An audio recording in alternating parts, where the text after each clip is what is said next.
এই রাডার এতটাই শক্তিশালী যে এটি 400 কিলোমিটার দূরের একটি ছোট খেলনা ড্রোনকেও শনাক্ত করতে পারে। তাই ইসরায়েলি বাহিনী ব্যবহার করেছে আমেরিকান F-16 ও F-35 বিমান। এই বিমানগুলোর প্রধান বৈশিষ্ট্য হলো এগুলো রাডারে ধরা পড়ে না। এগুলো আমেরিকা তাদের বিশেষ মিশনে ব্যবহার করে থাকে। তবে এর মধ্যে F-35 এর আরেকটি অন্যতম বৈশিষ্ট্য হলো এই বিমান কোনো রানওয়ে ছাড়াই সরাসরি হেলিকপ্টারের মতো উঠতে ও নামতে পারে। সাথে থাকা অন্যান্য বিমানগুলো নেওয়া হয়েছিল প্রতিরক্ষার জন্য। যদি কোনো ক্রমে কাতারের রাডার তাদেরকে ধরে ফেলে তখন পাল্টা জবাব দেওয়ার জন্য বাকি বিমানগুলোকে নেওয়া হয়েছিল।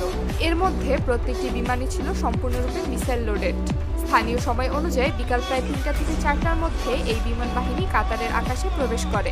তবে তেল পরিবহনকারী বিমানকে রাখা হয়েছিল কাতারের আকাশ সীমানার বাইরে, কারণ সাধারণ ফাইটার জেটের গতি 1500 থেকে 2000 কিলোমিটার প্রতি ঘন্টা হলেও তেল পরিবহনকারী বিমানের গতি মাত্র 700 থেকে 1000 কিলোমিটার। এর প্রধান কারণ হলো যে কোনো যুদ্ধ বিমান যত কম উচ্চতায় উঠবে রাডার ফাঁকি দেওয়ার সম্ভাবনা তত বেড়ে যাবে। এই মিশনে ইসরায়েল ব্যবহার করেছে প্রায় 80টার বেশি বোমা ও মিসাইল। তাদের মধ্যে ছিল বিশেষ বাংকার বাস্টার বোমাও। একযোগে প্রায় 10টিরও বেশি